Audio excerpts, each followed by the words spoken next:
So I don't think we're doing too badly in this little session here. I'll try and make these tables slightly bigger. That was actually a lucky song for us. We're going to put that back on again, if I can find it.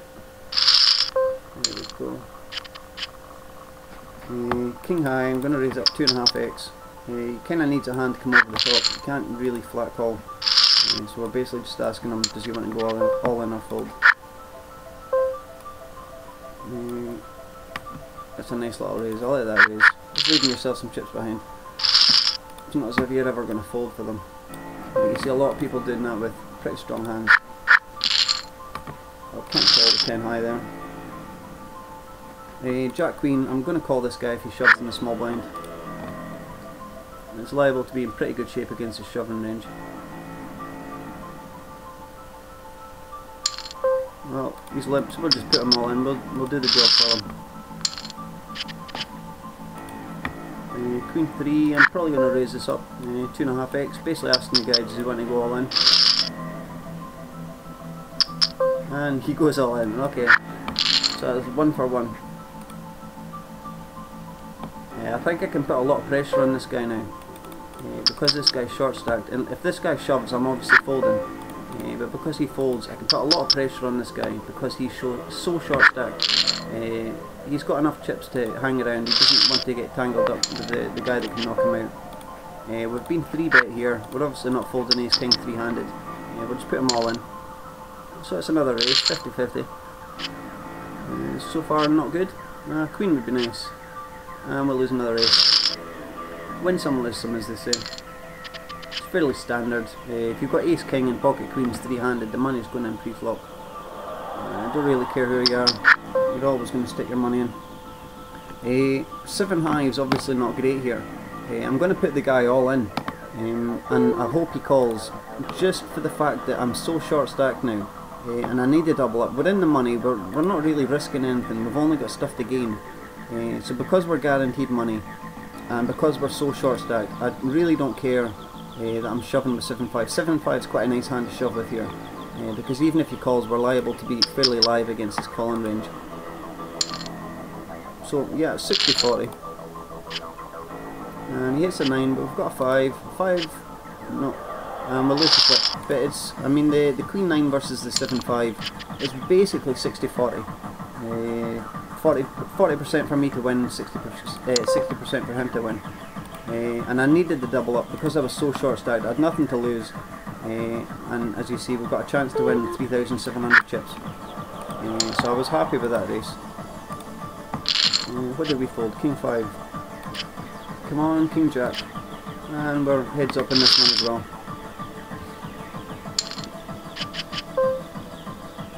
I'm going to give him a walk just for this first hand. Just to try and build my reputation, or build my table image as not being a crazy player. And he gives me a walk right back, which is nice. I don't really care what I've got here. Raise up 2.5x. We're the big stack, so we can put a bit of pressure on the guy. And he calls. We hit second pair, which any pair heads up is pretty good. I'm going to continuation bet out.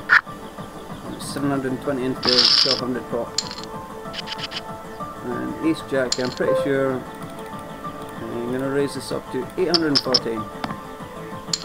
And he calls. It's come down king high, so unless he's got a king, it's going to be pretty hard for him to continue on here. If he's got a flush draw, I'm pretty sure he'd shove all in.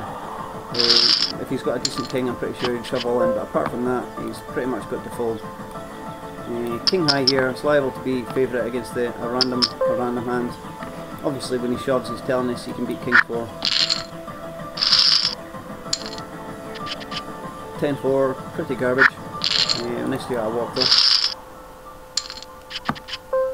Ace 2, any ace, not bad at all, especially heads up. The guy seems quite tight actually. I suppose I can't really blame him, he's fairly short stacked. He's looking for a nice 3-bet shove. It's nice to be the big stack though. Ace 4, I could just start putting the guy all in, but he's got slightly too many pips just to start putting them all in pre-flop. It would be nice to get our money in here. It's basically putting them all in. So I think we can almost start putting them all in now with any face card. He's got less than 10 big blinds. and we'll get our money in ahead. And he gets a nice flop. And we've got a spade draw. Well, we actually had a straight flush draw. So any spade, what do we have there? Any spade, any king, or any 9 I think it was. Yeah, any 9, any spade, any king. So we've doubled them up, so we can't really afford to start putting them wild all in. We're going to go back to our gentle pressure, because that song's pretty short. I like this tune actually. 8-7, just going to take it option, we get a free flop, and we've got a second pair, which is quite nice. We just check, kind of control the size of the pot, and it's coming quite a safe card on the turn. We're betting 450 into 600, pretty sure our 7s are ahead here. And hopefully he's got a 5 and he's going to pay off a small value bet in the river. Just take that down.